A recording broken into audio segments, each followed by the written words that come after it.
Welcome, everyone, to the RLT Pivot Podcast. My name is Tracy, and I am joined with my awesome co-host, Mr. Dan Jansen. How are you, sir? I'm doing absolutely terrific. How are you, Trace? I am good. Absolutely. It's another Thursday. What can I say? Yeah, I know, it's nice and sunny outside. Enjoying it. Yep. 85 degrees. The market's open. I mean, what else? What else do we need? I don't You know. can't ask for a better life than this. No, unless you're a full-time trader, right? So that's the whole topic of today. Look at that segue into it as well. So, entire topic is how to make that leap into working a 9 to 5 into how to become a full-time trader. So,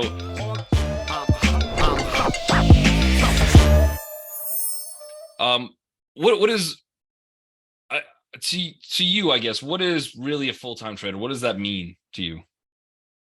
Well, to me, a full-time trader means that you are depending on that trading for your income day to day. That's kind of the deal for full-time trader. It doesn't mean that you're sitting in front of a computer 24/7.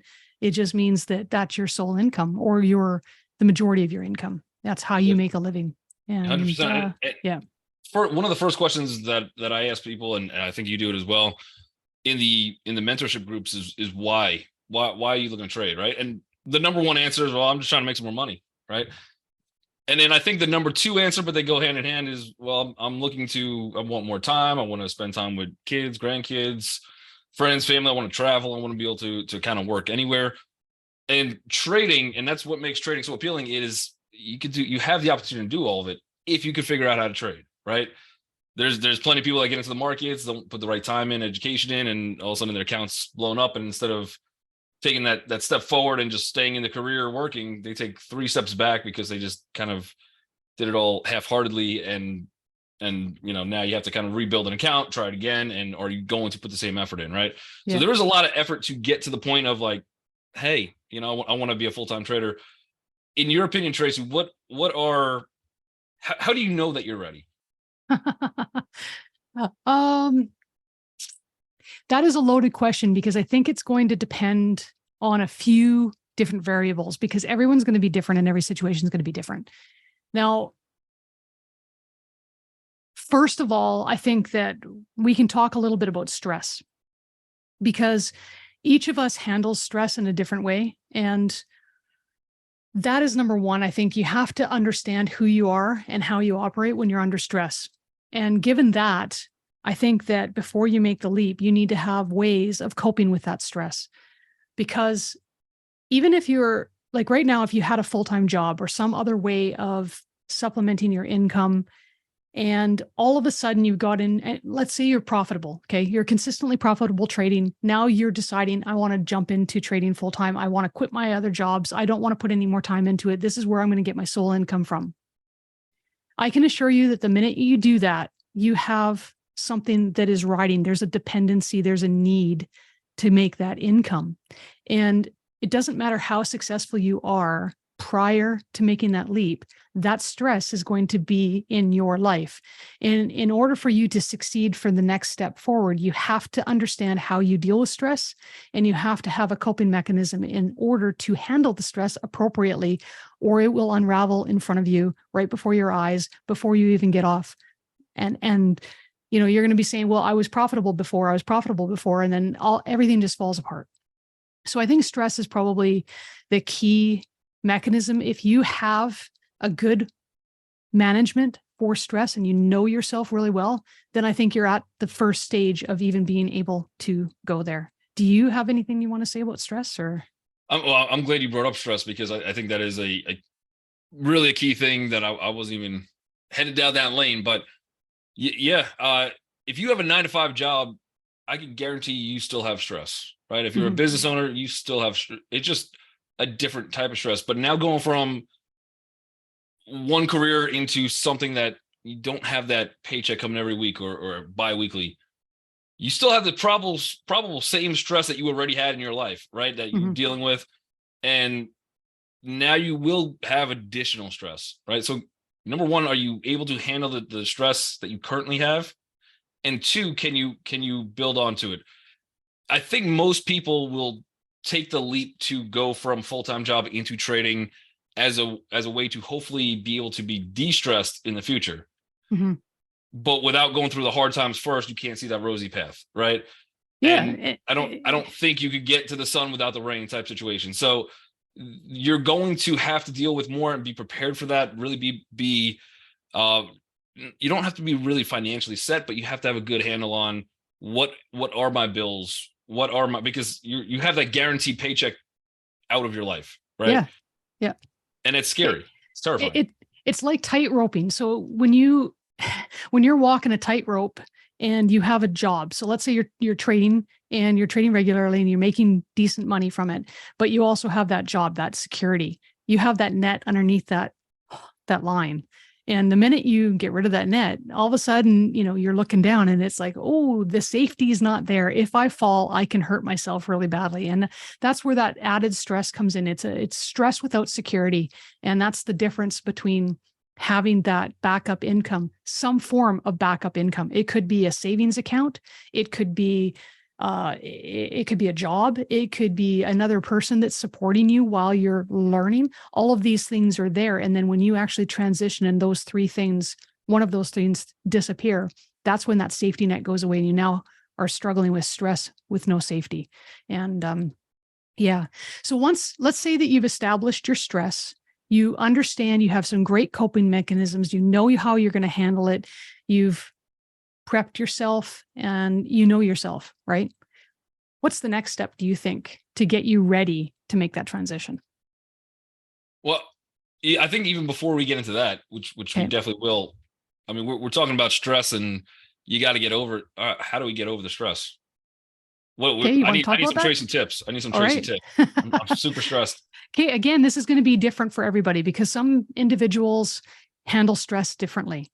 And I think that having proper preparation is definitely going to put yourself into the best state. So, for instance, I know for myself that money is a big stressor for me. It always has been a big stressor. When I don't have enough, I'm stressed. When I'm down in a month, I'm stressed. When I'm like starting the year out down, I'm stressed. Like I know that that's one of the stressors that I have. So I've talked about this before with my trading that, I like to keep some R's in the bank kind of thing that I can lock in right away to try and keep myself green regularly, because that alleviates one of those stressors that I normally feel.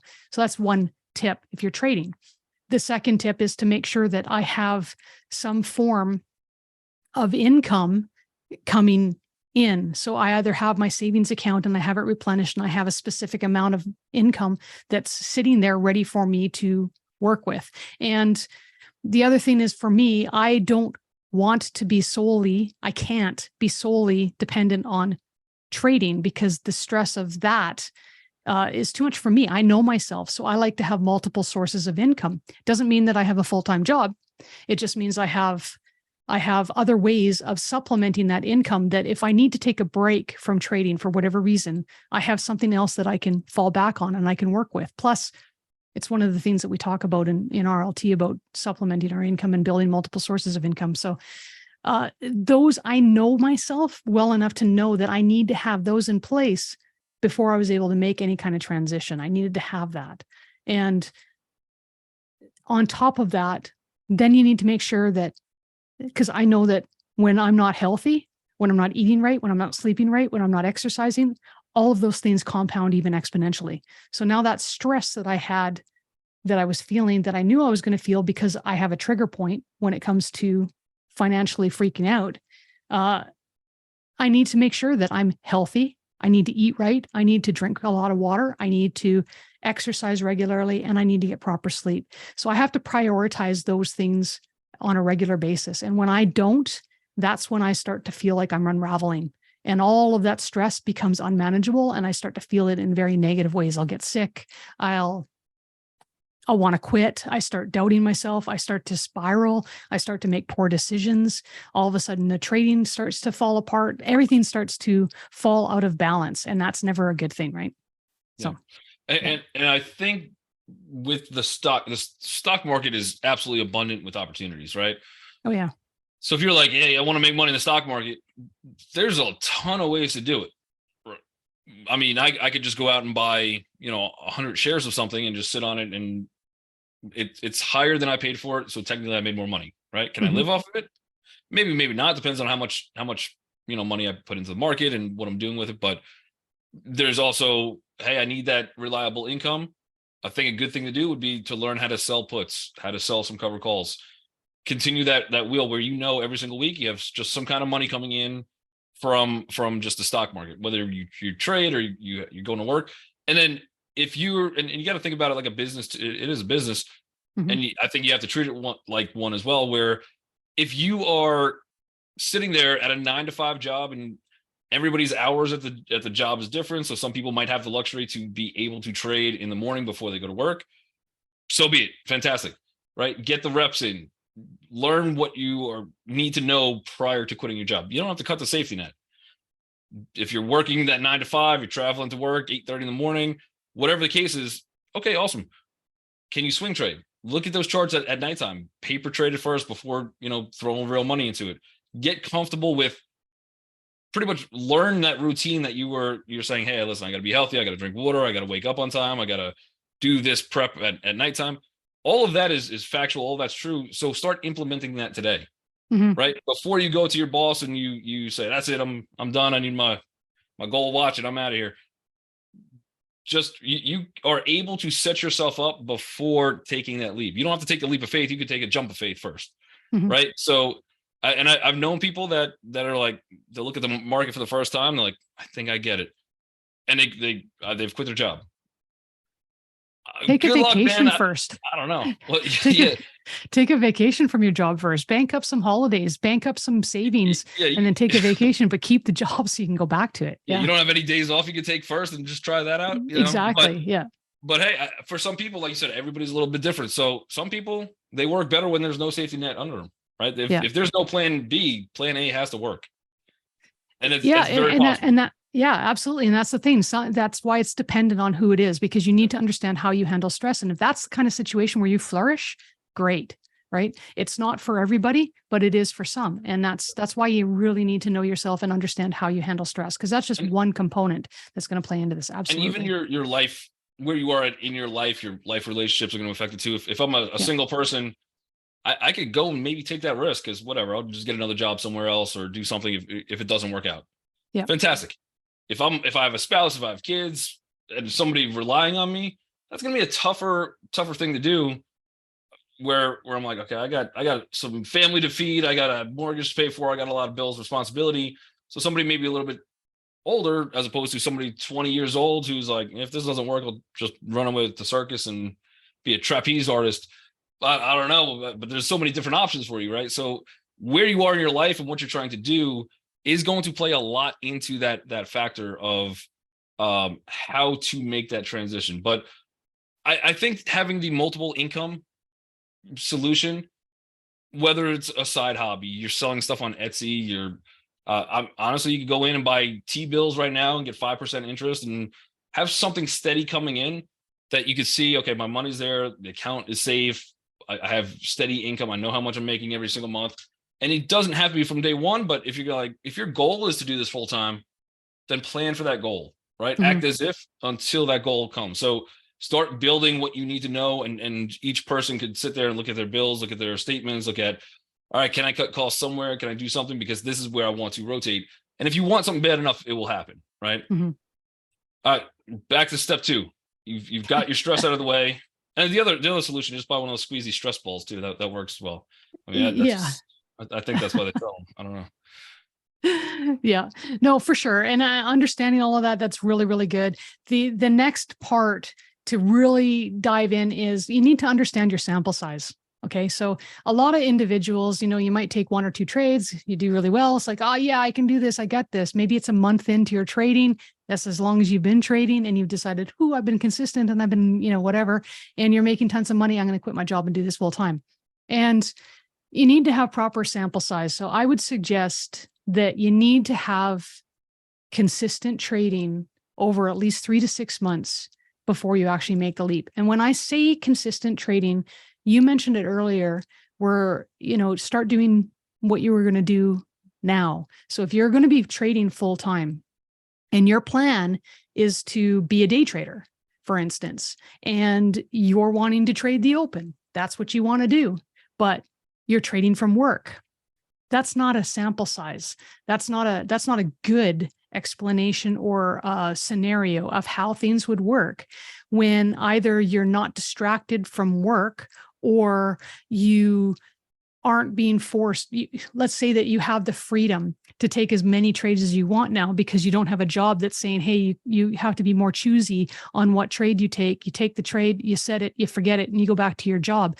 And again, absent of all the stress of it being your dependent income, now all of a sudden you're trading full time and you don't have that job to pull you away. Now you can just keep clicking buttons. Are you really going to behave the same way? So when I say sample size, I'm saying 3 to 6 months of doing what you were going to do full time in the same scenario with the same kind of setup, if that makes sense. So if you are looking to be a day trader and you're wanting to trade the open and you currently have a job, then I would suggest trying to arrange your schedule with your job so that you have that free time in the morning to trade when you want to trade, if that's possible. If you can't, then what I would suggest is you save up your vacation, save up some money so that you can take a sabbatical from work or take that vacation from work and have work as a backup to go back to, and then try your hand at doing what you're going to do, but absent from your job. Don't do it while you're trading at work because the scenario is different, right? You can see that scenario is very different. How about you? Is there anything else you wanted to add for that? Yeah, I mean, if you cannot be in, if you want to day trade and cannot be in front of the screen during the day, there's a few solutions. One would be to back trade. Mm-hmm. I mean, I guarantee you have at least a weekend free. You have at least a day free. You have at least the nights. They got to let you sleep at some point, right? So, all right, so you lose 1 hour of sleep, but you're able to figure out if you really want to do something, you'll make time, right? I love the excuse where there's nobody has time for anything, but then you see them just like at a carnival somewhere, and you're like, "Oh, okay, I don't know," but you could make time for it. The other thing too is if you could read charts, you could read charts. It doesn't matter if it's the stock market, it doesn't matter if it's crypto, it doesn't matter if it's futures. Everything might work a little bit differently, but the chart will read the same. The volumes will still work the same. So practice on a chart where maybe there's a live market open, right? If you only have Saturday, Sunday, there's still crypto, right? There's still different ways. There's still the futures at nighttime. There's still Forex that occurs during the week as well. So there's a bunch of different charts, and just find the asset, find that class that really fits your schedule, at least for now. Build off of that, continue to put real money at work, and continue to slowly build that account. And then once you're there, you're saying, listen, worst case, there's my backup. I got Forex as my backup, and now I could really spend more time into this, and I don't really need the job anymore, right? But no matter what you do, it's going to be terrifying. It's going to be scary, and fortunately, there's no easy solution for that. The stress ball thing that does work, though. I don't know. See, now you bring up you bring up a great point, and actually one of our viewers here is saying learn futures at night if you work during the day. That is an absolute great solution. But the problem is if you learn futures at night while you're working, and then you decide I'm going to quit my job and then trade during the day, it's a different animal. The speed is different. Everything is different. Yes, reading a chart is reading a chart. That's fine, but there's different economic factors that can play in. There's a bunch of different scenarios that could change the dynamics. So if you are going to do something like that, where you learn a different market and trade it in the off hours and you work your trading around your work schedule, then if you make that leap and you go into full-time trading, stick with what's working. So that means if you're still trading futures at night, or you're trading Forex on the weekends and the evenings, or you're trading crypto on the evenings and weekends, whatever it might be, stick to that because you've already done your sample size. You've been profitable doing that. Stick to that. And then you go to the next stage where you are back trading and learning how to transition into a different session time of the markets. But you've got your backup now is your trading futures in the evening or whatever it is. So you don't want to just jump from trading futures in the evening to going to full-time day trading in the open, because I can guarantee you're going to get hurt very, very quickly. And it would be like just swing trading. while you're working and then deciding I'm going to quit my job and become a full-time trader. If you were profitable swing trading, you need to stay profitable swing trading. Once you remove the job, then you need to practice, work up and see if you can actually become a full-time day trader, but with a much lower risk while you're determining whether or not, so you don't remove all of the gains that you're getting from your swing trading. If you're profitable swing trading, you keep doing that, and that just keeps replenishing the income. So you have to really think through what you're doing and try and make it as realistic as possible so that you can determine whether or not this is going to be a good thing for you or not. Okay. I would also say stop learning everything immediately. Yeah, exactly. Yep. You have your entire career of trading to learn as much as humanly possible. And I can guarantee you, you will learn something new every single day, but stay in your lane, right? There's going to be, as soon as and it's going to be the first day. I don't know what your decide your first day is that I'm a full-time trader, but there's going to be the next GameStop. There's going to be the next Pepe coin. There's going to be the next XYZ. Stay in your lane, right? You're not familiar with that. You haven't seen it before. Find something you're good at, even if you're not making $1 million in your first day of day trading and you're reading a post online that somebody else is, forget it, right? If you're like, hey, I want to learn the stock market, this is what I've been back trading. Don't jump in day one and just start looking at, hey, let's see if I could also do credit spreads at the same time. Let's see if I could sell those puts at the same time. Let's slowly build into it. Slowly get comfortable with the day trading. Do shares first, right? Work shares first and then go into, okay, now if I have some shares in the long term, what does it look like if I sold a call against it and sell one call, sell one put? Start to really understand the dynamics of how all of that works. And you're going to be much better prepared for really building that out, right? A lot of people, I think that go, man, okay, I got this new opportunity. I got this new, I'm prepared to start a new career. And they're like the farmer that throws all the seeds around, right? And then some of them land on the concrete, some of them land in the dirt. And you're just hoping that plant kind of grows from anywhere. Right. But if you're the farmer, you take that extra time, you check the soil, you make sure it's all good, the conditions are right, you're watering it, that will grow for you. And then once you have that, you kind of build upon it. Right. And it's just that go slow. It's not a rush. If you rush, you're going to end up taking 5 steps backwards as opposed to kind of trotting on forward. Absolutely. And that goes for even preparing. Like if your goal is to become a full-time trader, then become a master of something, right? Don't just try and learn everything. Don't learn all options, futures, Forex, stocks, crypto. Like you get your hands into too many pies, it's going to take longer for you to even reach your goals. So, and you're going to be looking all over the place. And we've used this analogy before with driving.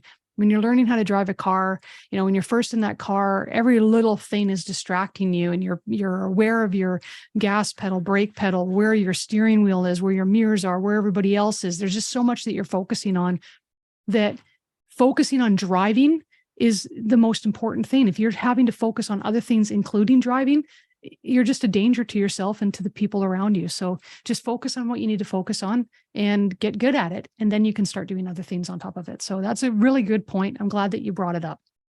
Now, what would be some of the, let's say 6 months before you are ready to, you're thinking you're profitable, you're ready to just about make the jump.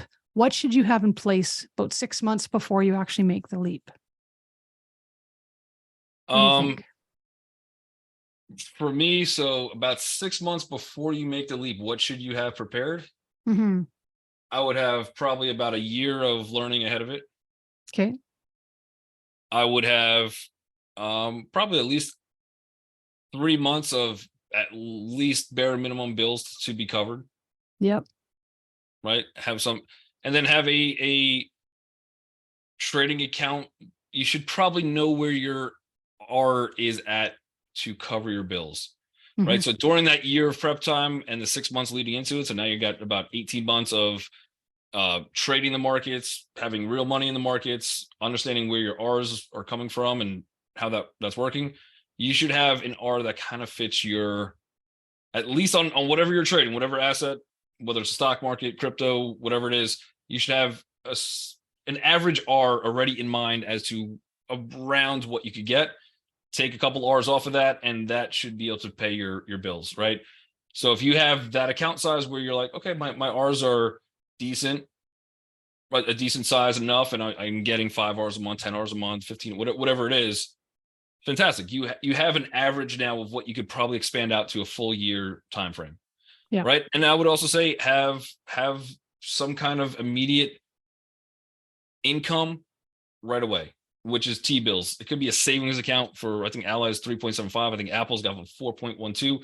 Something like have something where you're still generating something coming in. And that will also make you feel terrific about yourself. And that's going to help your trading because you have something else. This is not, if I lose this trade, my life is not over. Right. I would also say in regards to it is really work on, if you're not able, not everybody's able to, and you don't need to right away, but if you have a day trading account, make it a day trading account. If you started swing trading, continue swing trading, right? But then take some of those gains and start funneling them to another account. So if you start off with a day trading account, take some of those gains, start pushing it into a swing trading account. Mm-hmm. I don't care if it's a $10 R in the beginning, doesn't matter. But you'll be able to, okay, now I have my swings here. I have this. That swing trade account will build up over time, right? From the profits that you generate from the actual account itself and from the money you're kind of the profits you're making from day trading. Worst case scenario, you have a horrible month, something went wrong, you fat fingered an order, you blow up the account, whatever it is, so be it. You still have that swing trading account. You're still making money. Having multiple incomes in just that sense, saying I'm making this much from this one, this much from this one, it's going to help you a lot on both ends. One, you have more income coming in, but then two, you also have just peace of mind. If you open up and the market's just jumping green, you don't have to sit there and be like, man, I'm not taking anything because I'm getting FOMO. I can't really go long. It's tough to go short against. I don't want to counter trend. But you're making money in your swing trade account, right? Yep. You're making money in your long-term account. That's going to give you peace of mind of, yeah, now's my time to go get that cup of coffee. Now's the time to go get some breakfast. I'll come back in 15 minutes, 20 minutes, an hour, whatever it is. I'll reassess, see if we got the pullback and see if there's a really good setup that actually fits my plan. And then that would be the other thing is have that plan, have that thing polished. Yeah. Now this is my opinion. Okay. So I'm not going to say that this is for everybody, but I personally think that 6 months out, you should be keeping proper records. That's number one. I don't think that anyone should be going into full-time trading unless they are keeping proper records. Just for tax purposes alone makes it a lot easier. It also keeps you in a position where you know where you are, you know where those incomes are coming from, you kind of know where the money's going and where it's been and all that kind of thing. There's that aspect of it. You also have some form of performance that you can track and see if because we've talked about this before with benchmarks and knowing whether or not you're meeting those benchmarks or beating those benchmarks, or whether you're not meeting those benchmarks. Another key thing I think that I would like to have, because you said 3 months, I think 3 months is a minimum of backup income that you should have either set aside in a savings account that can be generating some interest of some sort. I think 3 months is a minimum. I think for some people, it might be 6 months or 8 months or 9 months. That's a personal decision on what makes you feel comfortable. And I would say that build it as much as you possibly can before you make the leap. So get as much as you possibly can. There's no harm in having 6 months or a year or 2 years worth of income set aside that you can live off of. The other thing is to reduce your cost of living as much as you possibly can. Make it easier for you. Make sure that your bills are paid, your debts are paid. Try not to carry any bad debt. I'm not saying that you have to have all your debt cleared if you are trading. That may be one of the ways that you're clearing your debt. But if you can swing it and you are able to clear out that debt, get rid of it so it's not an added stress. And one thing that I think is very crucial is to have a support network.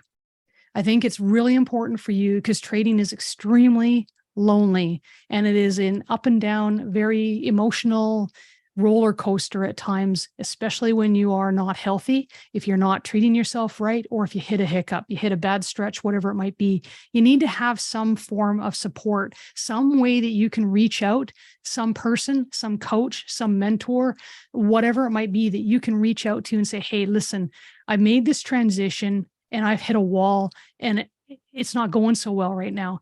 And don't be afraid to ask for help early. It's not a sign of failure. In fact, it's a health recommendation. So you do that in preparation to stay healthy. You make sure it's just like going to a doctor for a checkup. If you just wait to go to the doctor when you're ill, you're just in fix it, Band-Aid mode, recovery mode. If you want to stay healthy, you go for your regular checkups, you make sure that everything's on track, and you catch things early. And so that's why I think it's really crucial for people to have that support system around you. And if you don't have family and friends that can support you in your trading, that's even more important, right? Yeah, CDC just came out and said get a mentor. Get a mentor. There you go. I mean, that's from the CDC, so I don't know. Don't fact check that.